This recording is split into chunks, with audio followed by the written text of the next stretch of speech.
Dumagsapo sa opisina ng Barangka Public Cemetery para magreklamo ang mga kaanak na may yumaong iligal umanong hinukay sa Marikina.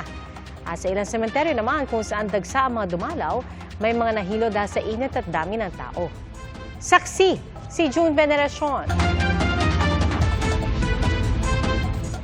Imbes na sa tapat ng mga puntod, sa opisina ng pamunuan ng Barangka Public Cemetery, nanatili ang mga kaanak ng ilang yumao para magreklamo.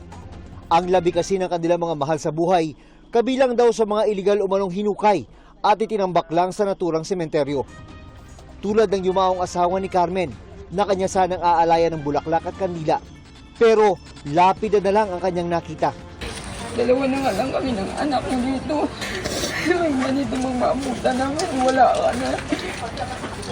Masakit sa abong na. Ang isang bumisita, kinumpronta ang grupong aniyay, binayaran niya para ilipat sana ang nicho ng labi ng kanyang kaanak. Pero tinanggal din kalaunan.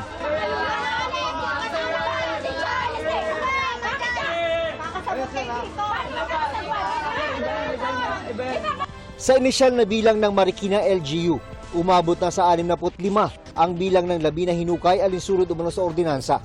Bagay na ipinatitigil raw muna ang pagpapatupad sa ngayon.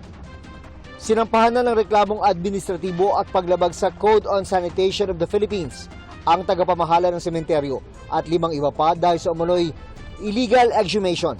Parang sindikato talaga na nagbubukas sila ng nicho, tapos yung nichong nabubuksan, ino-offer nila for a fee. Pero yung bayad na yon, sila lang ang nakagkakaintindihan.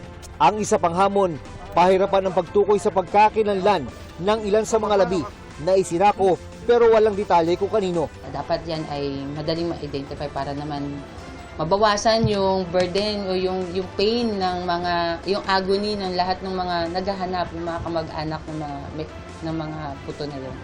Sinusubukan pa naming makuha ang panig ng mga inireklamo.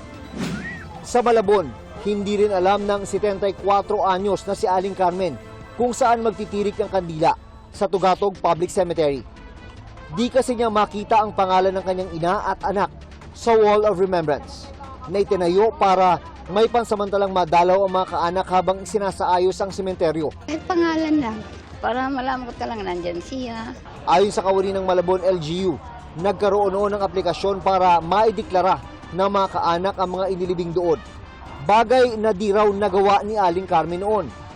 Wala rin sa master list ng mga inexhume at inilipat sa bagong ossuary at kolumbaryo ang mga kaanak ni Aling Carmen. Tingin nila posibleng nasa ibang parte pa sila ng sementeryo na di pa sakop ng redevelopment. Kaya yun po yung aalamin natin.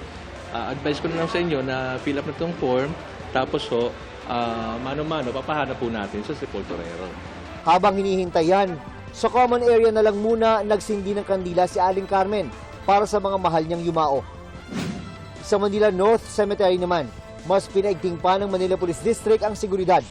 Kasunod yan ang naitalang gulo kung saan isang miyembro ng LGBT ang nabugbog kaninang madaling araw. Nagkaroon ng away dahil sa kalasingan pero ngayon iniimbestigahan na. Pero hindi nangyari ito sa oras ng dalaw. Kanina, siksikan sa entrada pa lang. Umabot kasi sa mahigit 1 milyon ang bumisita roon. Ang rescue station, abala sa dami ng kanilang nirerespondihan tulad ng ilang nahilo. Marami ring nahilo at tumaas ang blood pressure sa Manila South Cemetery. Karamihan nagsushoot up yung BP dahil sa tindi ng init. Para sa GMA Integrated News, June Veneracion ang inyong saksi.